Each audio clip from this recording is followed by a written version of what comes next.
आळंदी देवस्थानच्या विश्वस्तांनी पुण्यामध्ये माध्यमांवर मुजोरी केली, हातवारे करत माध्यम प्रतिनिधींना हकलवण्याचा प्रयत्न केला। माध्यम प्रतिनिधी मंदिरामध्ये कसे आले, विश्वस्तांनी हा सवाल केला।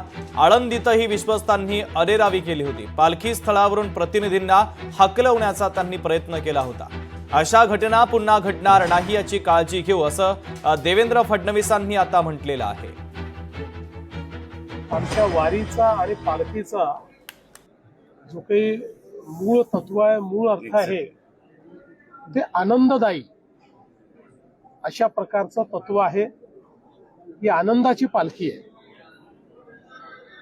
विठुरायाकडे आनंद साजरा करत आपण जात असतो।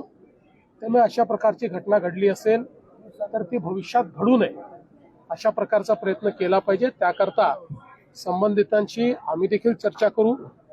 अनेक वेळा स्ट्रेसमध्ये, टेन्शनमध्ये अशा प्रकारच्या गोष्टी घडतात, पण त्या घडू नयेत। त्यामुळे आपणही मनावर घेऊ नका, पुढे घडू नयेत अशा प्रकारचा प्रयत्न आम्ही देखील त्या संदर्भात करू।